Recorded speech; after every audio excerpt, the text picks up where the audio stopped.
Black privilege is getting worse by the year. And by worse, I mean they're getting more bold with their schemes and their actions. I do find it pretty funny, though, when you have those interviewers on the street. They go up to a bunch of black people. They're like, you got 100 fish, and 13 of the fish cause half of the problems. What do you do with those 13 fish?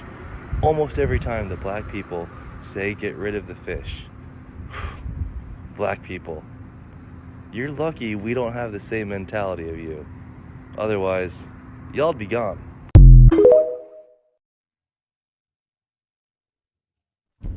Black privilege is getting worse. I love the blacks being like, oh, we're gonna get a race war.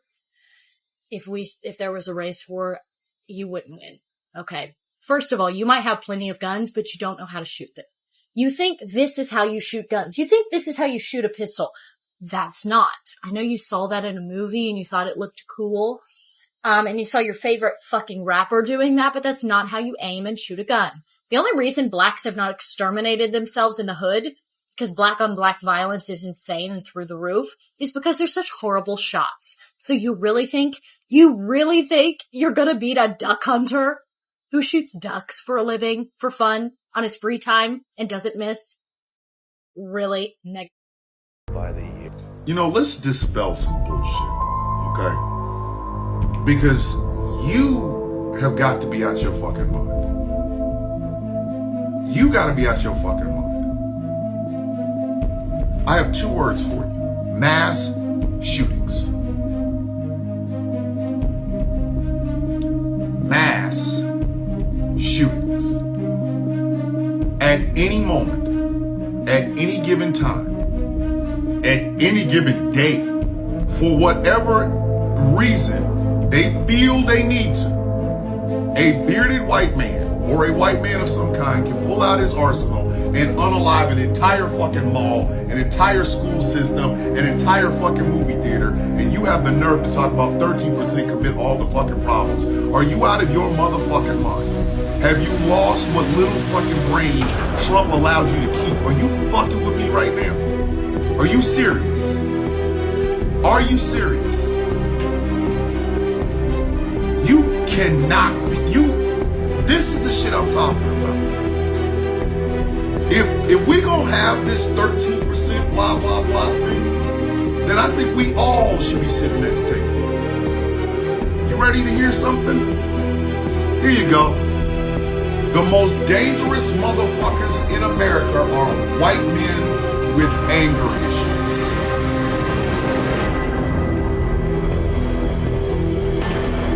Hello, Self-Harm. How are you doing? I hope you're doing super great. From wherever you're watching me from, as you know, I'm your presenter and your host to Jindoc Stories. Now, there's something that I want us to discuss that I feel like it's really, really important. And the bone of contention is we have some white folks that are trying to deflect from the things that they are doing to black people or the benefits that they are getting from what is called the white privilege. Of recently, there are terms that have been rising like black privilege, and you're not hearing this for the first time. And I think I'm not hearing this for the first time also. As a black person who has tried to underlook this topic for some times, I'm getting to start hearing the word black privilege, and you get to know that the phrase black privilege is contentious and misleading term that some people, including a number of white individuals, have started using in recent years to counter discussion about white privilege, systemic racism, and historical oppression. Now, to hear a white person come out and say he is tired of black privilege, this reflects the growing backlash against racial justice efforts, but it also exposes deep misunderstandings or intentional distortions of history, social structure, and current realities. Now, as a person who really want to understand this, it is really important to dissect this concept critically and place it in its correct sociopolitical, historical context to understand why such claims are not only false, but also harmful to the understanding of human being. Now, of course, we have black folks that didn't let this, slip, and they reverted back to them. I'm sure they retaliated by giving them someone. I like Thomas Sowell, his commentaries in these topics, how he answers these people. It's really, really important, apart from his aggressive side, of which is still good, because the type of people that they are dealing with makes him be that way. But I just want to say that this topic is really important for us to discuss, because in the recent periods we've been starting hearing such phrases. Now, to begin with, the very idea of black privilege rests on the flawed assumption that black people are somehow receiving special advantages or unfair benefits in today's society merely for being black. This belief usually arises in response to initiatives like affirmative action, diversity, hiring policies, or media representation. However, these policies were never designed to give black people an upper hand. They were meant to counteract centuries of exclusion, marginalization, and systemic disadvantages imposed by colonialism, slavery, segregation, and institutional racism. To call these corrective efforts privilege is akin to accusation someone who receives CPR after a heart attack of getting medical favoritism. Now, I want us to watch this video. I'll be back, and then we're going to be having a discussion in regards to this. I'm your host and presenter, Ginger Stories. If you're watching us for the first time, I'll ask you to subscribe to the channel, join our membership, and really get to see what we can offer you. But until then, let's watch the video. I'll be back. The most dangerous motherfuckers in America are white men with anger issues. Who leads in domestic violence? Armed robbery, blue-collar theft, white-collar theft. Who is it that keeps arsenals and just can't wait to take some people off the census? Who? Who is it that will literally take their weapons out to dinner like it's their little girlfriend? Who has made owning a weapon the only fucking thing that matters at all? The same fucking people we all have to run in terror of. Oh shit, he's mad and he got him a gun. Let me go over here on the other side. You can't be serious right now. There's no fucking way in hell you can be serious. Really? It is white men. Every time, all the time, 24/7, 365. America cannot progress any further than it is because some white men can't keep the fuck up. And y'all cross every goddamn demographic. Every demographic. Even gay white men. There, I said it. I said it. I ain't regretting it. Ain't taking it back either. Our foreign policy shaped by white men. Our interactions around the world shaped by white men. Every time we have, hey, look, we might be progressing further. Wait a minute, white men don't feel good. Let me go back over here. Who is it that continually votes against their own best interests, election after election, off year on year, presidential, congressional, all the time? Who is it? White men. Y'all are danger to white women, white children, white elderly, white gays, white days. You are a detriment to blacks and browns, and Native and Indigenous and Asian and Pacific Islander and Jews. Y'all are a detriment, a danger. You want to have this conversation? Then let's have it. Let's have it. The biggest threats in America are men that look like you. Who never holds up their end of the bargain? Who is it that will center themselves in every fucking thing? Who is it that is they will freely be racist, sexist, homophobic, xenophobic, anti-Semitic, Islamophobic, transphobic, and ableist. But the moment somebody talks about them, all of a sudden they start crying and shit. Who is it? White men. You own every goddamn thing. You've been in power since the founding of the fucking republic, and you still can't stop bitching. How many towns, how many black towns no longer exist because of white men? A white woman got Emmett Till killed, but it was 2 white men that did it and bragged about it. Who is it that routinely wants to go back to Father Knows Best, featuring white men? Who is it that elected that jackass twice? Who is the overwhelming majority of people that elected that fucking jackass twice? The same detrimental motherfuckers that always seem to want to have their shit centered. Center me! White men. White men. Always, every time, all the time. So you want to go there? Then let's go there. I got a picture for you. Sitting there talking shit. While you over here talking shit, make sure you remember, we're not the ones that everything has to be catered to. Show ignorant ass. Thin-skinned motherfucker.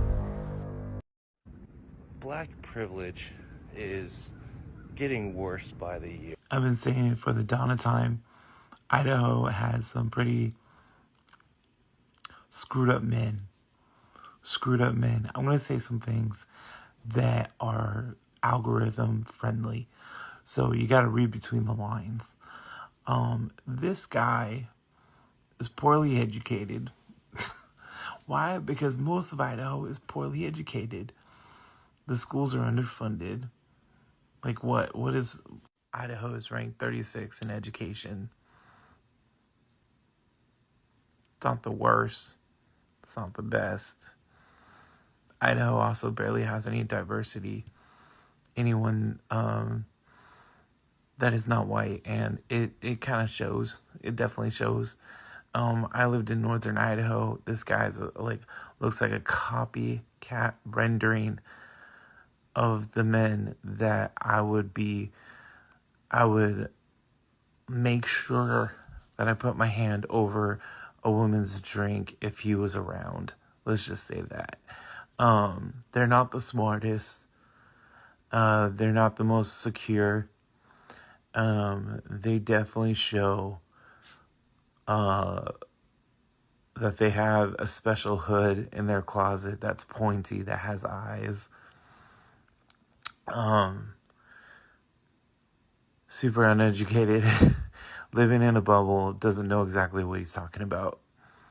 Doesn't, because all what he watches is Fox News, and he thinks that the one half black person that's the only black person around in like a 30-mile radius excuses him from saying the most audacious stuff. Usually I would filter this thing with like so many words, but I want to try to get this out there. This is a prime example of why I absolutely threw myself at, the chance of moving out of Idaho. I hated Idaho. I lived there for 13 years in northern Idaho, and that place is nothing but an echo chamber filled with men that just look like me, but are that wear a red hat. That's all what they are. I mean, they also have white hoods and white hoods and white robes. Like, guys, this is like, he's either doing satire or rage bait. But the fact that he's from Idaho, I know exactly what he's like. I've dealt with that many times. I've gotten in fights, physical fights, and with like verbal fights with those kind of men. So, I mean, do what you will with that account. I'll probably laugh at him. I don't know what you want to do, but guys, that's exactly what I'm talking about. You want to know a prime example of a deplorable? There you go. So another question that I get as an ex-Trump supporter, ex-conservative, is, Danny, what made you change? And I wish I could say that there was this burning bush moment or this aha moment, but in reality, it was a culmination of things, seeds that were planted, and then finally it just clicked. I would need to write a whole book to explain my life's journey, but for the sake of time in this video, I'll do a quick synopsis. So I went from college to professional baseball to 10 years in the Florida Department of Corrections. And while in prison, I met a man by the name of Rashawn Clark. Rashawn was 16 when he was sentenced to prison for 20 years. I, on the other hand, had been to prison, home, back to prison for a total of 14 felonies and a total sentence of 10 years. Now, Rashawn was a black Muslim and I was a white Christian conservative. And this was at the height of the Black Lives Matters movement and when Trump was campaigning for president. And in typical conservative fashion, I would run around telling all the black guys in prison that Trump would be the best thing for them, that Trump is the best thing for the black community. And I would be met with resistance. Trump doesn't care about us. Trump does not care about the black community. He's a self-serving billionaire who cares about no one but himself.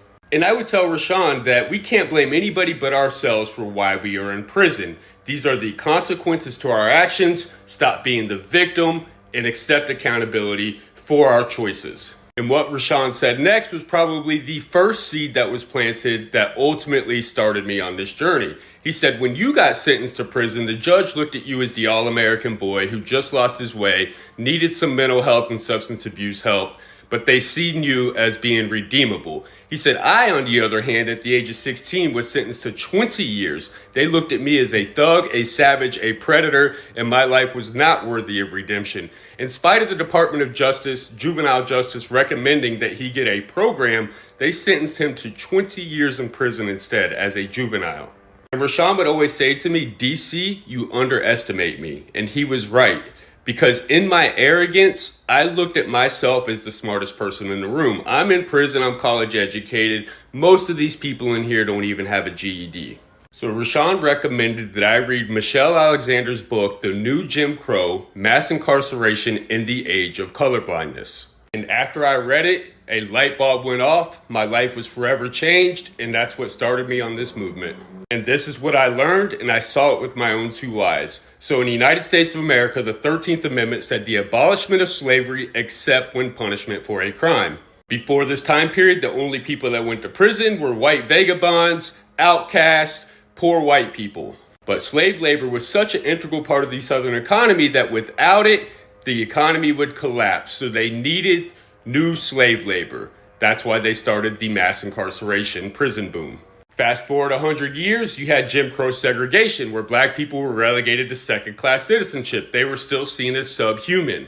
Black Americans faced disenfranchisement from voting. They had to pay a poll tax. They had to pass literacy exams, but nobody wanted to educate them. And they were robbed of their generational wealth. Black Americans also faced barriers to education, to employment, and to housing. They could literally be discriminated against based on their skin color, based on their race. Then we passed the 1964 Civil Rights Act, 1965 Voting Rights Act, which says we can no longer discriminate based on skin color or based on race. So in 2024, what's the only group of people that we can still legally discriminate against? That we can deny housing, that we can deny jobs, that we can deny access to education? If you answered correctly, it's convicted felons. Now, do you think it's a coincidence that 1 in 3 black males carry a convicted felon label? 1 in 6 Latino males and 1 in 17 white males. So either I think it's a coincidence or I think black people are inherently evil with the proclivity to commit crime. And I couldn't go for that. So I did more research and I found out that Nixon and Reagan created the war on drugs. I see that we created the school to prison pipeline. We defunded education while militarizing the police, which patrols predominantly the black community. Then we coined terms like super predator and black on black crime. And once again, right here in the United States of America, we were spinning a narrative that made black Americans seem subhuman. And in my humble opinion, our criminal justice system is the epicenter of systemic racism in the US. It's because it's where we can just label somebody a criminal and justify our inhumanity towards that person. And as Rashawn said, there's a two-tiered justice system in America, and we're seeing it now more than ever. One for wealthy white billionaires like Trump, who can walk the streets with 34 felony convictions while being liable for an essay of E. Jean Carroll. And then there's one for people like Rashawn, who spent 20 years of his life behind that fence. But it's impossible to get to this level of understanding without actually putting in the work. And this is why I encourage so many white Americans to actually just do the work. This country is not going backwards. We are not going back. It's only forward from here.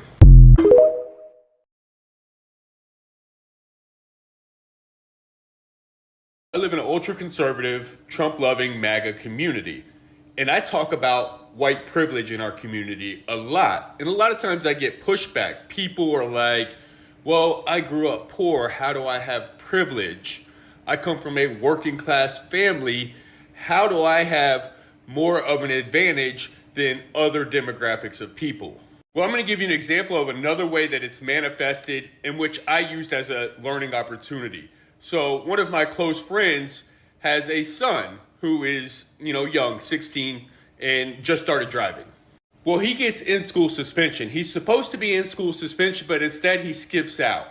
He gets pulled over while he's driving for doing some pretty reckless stuff that sometimes many kids do, but could get somebody hurt or even himself hurt, or in this situation, pulled over.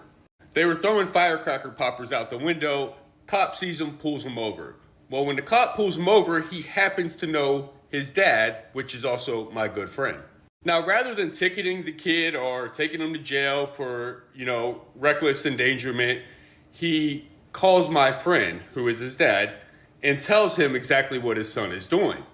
Lets the kid off with a warning. My friend disciplines him at home. But this is what I told him about privilege and how connections matter. Representation matters. Now, when that police officer pulled your son over, he knew your son. He also seen his own son in your son. And he knew that getting him in trouble, ticketing him, taking him to jail could do irreversible harm to his life, which is good. It's a teachable moment. But the reality is that the vast majority of white people in my community are more likely to know cops, politicians, people in positions of authority or power, whereas many of the other marginalized kids may not have that same representation and get the same grace. They get pulled over and they may be seen as inherently evil or criminal, and they very well could have an entirely different outcome. Now, I know these are hypotheticals, but what if it was a young black kid who's scared of that cop?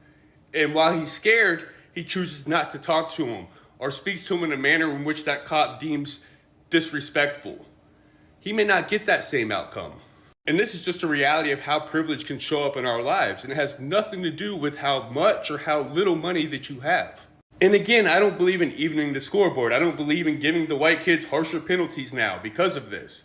Just recognize it and do better. Hello, brothers and sisters. Welcome back to the channel. I'm believing that you are doing fine from wherever you're watching me from. Now, white people in Western societies, especially US, UK, and former European colonies, have long benefited from the systemic structures that favor their appearance, culture, language, and socioeconomic backgrounds. This is not about individual guilt, but institutional reality. For example, white families in the US possesses far more generational wealth than black families due to practice like redlining, discriminatory lending, the racial wage gap, the education system, criminal justice system, housing market, and healthcare industry have all functioned historically and in many cases continue to function to uphold white dominance. The existence of occasional effort to include black voices or address inequality does not erase these overwhelming disadvantages. Now, calling it black privilege when black student gets a scholarship or when a company seeks to diversify its boardroom reveals a misunderstanding of what privilege actually means. Privilege isn't about isolated benefits. It's about systemic patterns. A black person getting a job due to diversity goals doesn't outweigh the reality of black unemployment, as historically been twice that of white unemployment. A black actor being cast in a movie doesn't undo the fact that most media had centered white stories and characters for decades. What's happening is not the creation of black privilege, but a very slow, often symbolic movement towards equality and even meets fierce resistance. I think us getting to start here words like black privilege, what I'm understanding is this. We have, the movie that was recently released, Sinners, it got a lot of opinions, both negative and positive, majority of them being positive, winning big time. Um, the most important thing this video was trying to highlight, it was trying to highlight the historic moments when white folks have always taken the star or the light of black people, and how they enslaved and how they took away the things that belonged to black people. And so having Afrocentric movie that talks about all these issues makes somehow people feel that they are privileged, and they term it as a black privilege. I mean, that's according to them. The discomfort of some white people feel towards this shift is not really about fairness. It's about the loss of unspoken dominance.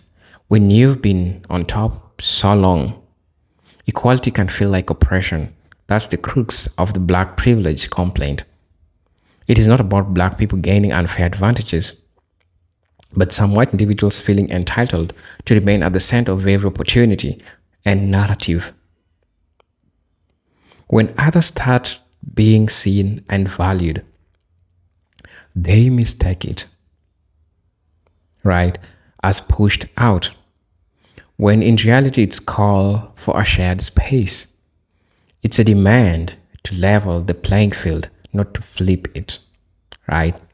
Now, in addition, the framing of black privilege in quotes ignores the day-to-day experiences of black people who still face microaggressions, overpolicing, biased healthcare, educational neglect, and underrepresentation.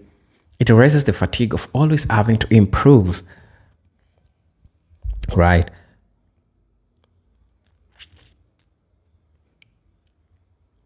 To improve yourself twice as competent.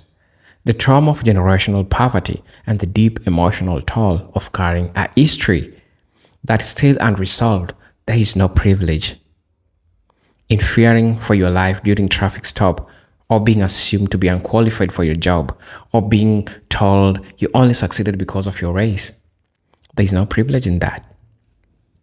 Now, also another thing that I want to say is that let's not forget that even the rare black individuals who attain high levels of success often face backlash, which is rooted in myth of privilege. For example, Barack Obama was subjected to racist caricatures and Batterism, despite being a two-term president. Succeeded black entertainers or athletes are often told to shut up and dribble if they speak on injustice.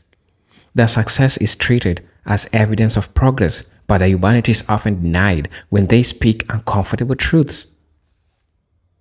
In this case, their visibility is used against the wider black community, implying that if someone make it, racism must be overly completely ignoring structural inequalities. That's what I believe. I'm also going to be talking about the use of black privilege also conveniently, how it ignores how black cultures have been exploited while black people remain marginalized. Talk about from music to fashion to slang. Black creativity is often appropriated by the mainstream without due credit or compassion. Meanwhile, black creators are frequently punished or policed for expressing the same things that white influencers are praised for. If blackness were truly privileged, this cultural theft wouldn't have come such uneven consequences. Instead, black people face invisibility or surveillance, not celebration for their contribution. And in many cases, those who complain about black privilege are not responding to actual social imbalances, but perceived threats to the worldview. It's emotional, not empirical argument.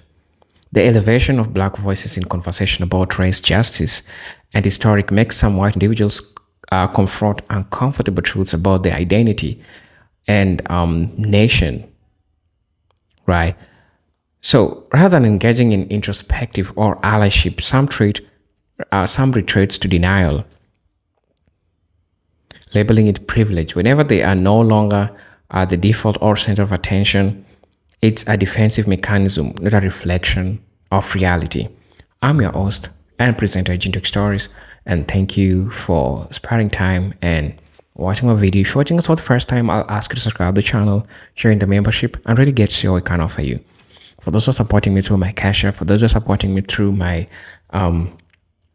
super thanks, I'm highly grateful for the support that you're trying to give me. But until then, I'm hoping to see you in my next video. Peace, love, and harmony. Salute.